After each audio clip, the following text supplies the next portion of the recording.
Good morning, VMIAC members. My name's Pam Anders. I'm the Chief Executive Officer of Mental Health Reform Victoria, and I'm thrilled to have the opportunity to join Trish today in one of her regular updates to each of you during what is a very difficult time for all of us. I just want to acknowledge that we are in very unprecedented times, and I hope you're all staying safe and well. I'm here to talk to you a bit about the work of Mental Health Reform Victoria and a bit about what we're doing, and hopefully the beginning of many conversations with the members of VMIAC. Mental Health Reform Victoria is one of the recommendations coming from the Royal Commission into Victoria's mental health system interim report, which was provided to the government last October. You would be very familiar, and I know you've been deeply engaged in the work of the Royal Commission to date. You've also met with the Commissioner, the Chair of the Commission, Penny Armitage. In their interim report to government last year, they made 9 recommendations. And as you would recall, this is an interim report. This is about saying to government, here are a series of critical recommendations that you should be tasked with implementing right now that can't wait.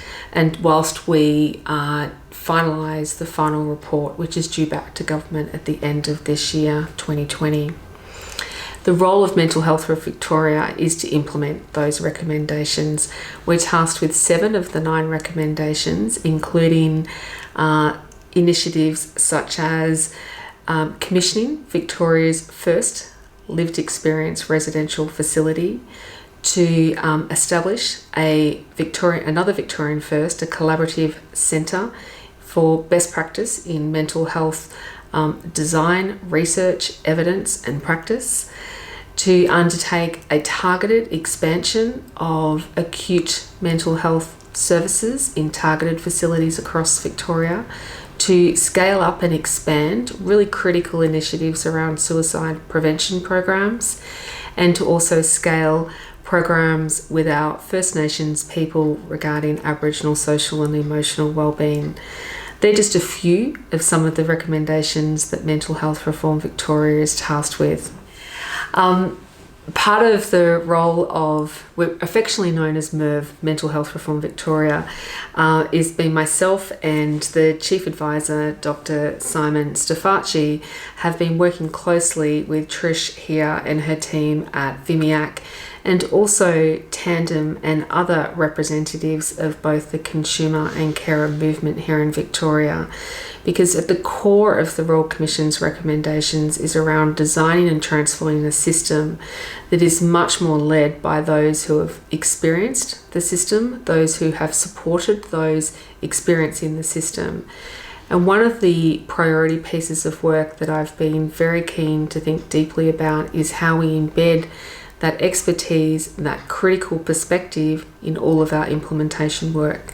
So I'm really excited to let you know here at VMIAC that we will be advertising and recruiting for 2 senior advisors into my team as we embark upon this implementation journey.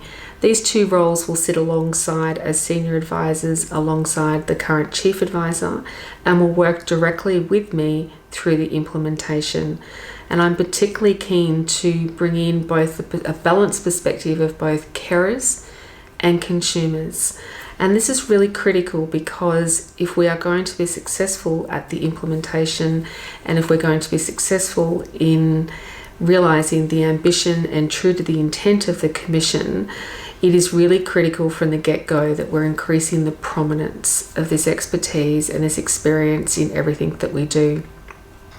But that's not the only thing that we're going to do to embed the lived experience perspective in the work of Mental Health Reform Victoria, alongside establishing the team with critical expertise and perspectives, is that we'll be working across with VMIAC and other stakeholders to provide opportunities to bring in further expertise and assistance and support in all of our recommendations, whether it's working on the collaborative centre, whether it's rolling out and co-designing and co-planning the lived experience residential facility, or it's regarding the workforce expansion around peer workforce and introducing some of those initiatives.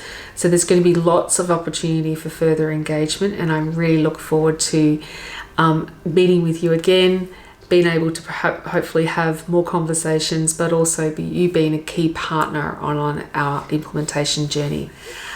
So again, thanks so much for the opportunity to have a quick message to you all. It does feel a bit odd, this being a one-way message. It's not at all how I want to grow the trust and the relationship with yourself and VMIAC. It requires a two-way dialogue. But in the absence of that, I want you to stay safe. I want you to stay connected, particularly during this time. I want you to continue to work through the team here at VMIAC to keep up to date with the work of Mental Health Reform Victoria, but importantly, to hear more about where are the opportunities to get engaged and provide input into our work. So again, thanks a lot for the opportunity. It's a very brief message, but I hope the first of many discussions to continue. Thanks a lot.